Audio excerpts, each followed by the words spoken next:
guys, Ralph here, and welcome to True Power Trumpet Fitness here in Connecticut, and welcome to just a magnificent Monday in Connecticut. Guys, the weather for the last weekend was bliss. It actually touched 80 yesterday. It's another beautiful day today. I've had an absolutely crazy day. My daughter had a final exam from 9 to 12, so she needed it quiet in the house. My wife was doing Zoom classes from 12 to 1, so she needed quiet in the house. I haven't touched the trumpet. It's 2 o'clock in the afternoon. These are the first notes of the day. Anyway, you saw the thumbnail. Mouthpiece placement. Guys, this is an enormous bugaboo of mine. And if I get a little emotional about it and start railing against conventional wisdom, bear with me. But that's that. Okay, let's see what we got, and we'll take it from there.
Anyway, hellacious double C's, a little barbed wire, number 3 characteristic study in the Arbor.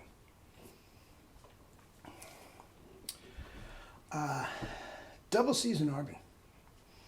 That's my life. And guys, I love it. Anyway, mouthpiece placement. Guys, there is so much gobbledygook. So much gobbledygook out there about mouthpiece placement. You know, 2/3 up, 1/3 bottom, 50-50, you know. But guys, the fact of the matter is, it makes no difference. Here's the deal. Physiologically speaking, no two of us are alike. Not only that, no two of us aren't even close. You know, you start right from the lowest common denominator of DNA.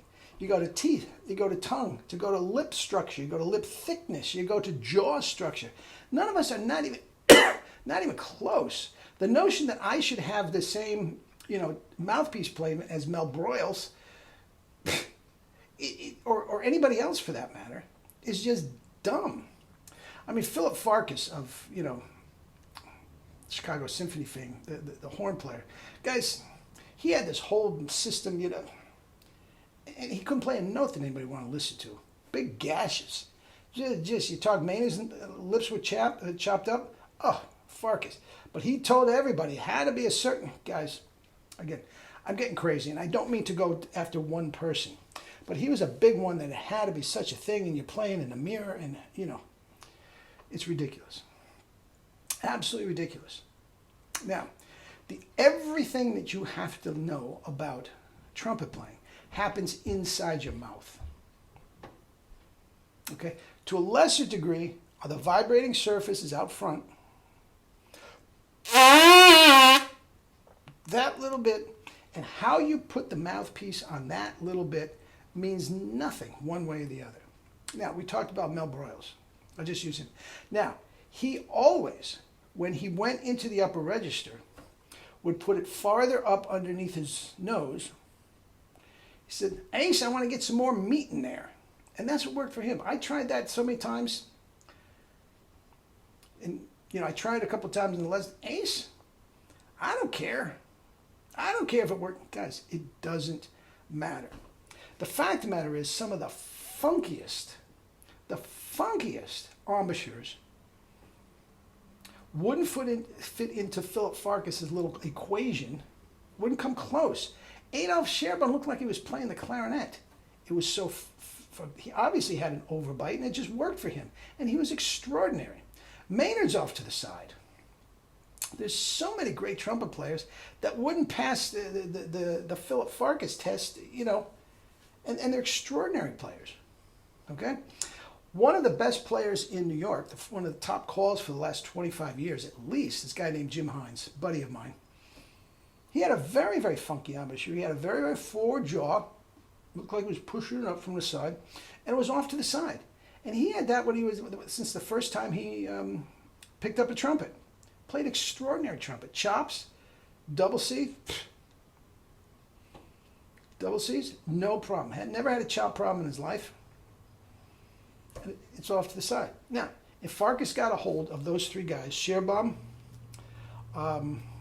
Jim Hines, and who's the other one? Mel Broyles up at the top, who was Ed Maynard, he would change the embouchure because it wasn't right. Guys, it has nothing to do with it. It has nothing to do with it. Relaxed corners, tongue against the bottom lip, soft inner end of the bottom lip,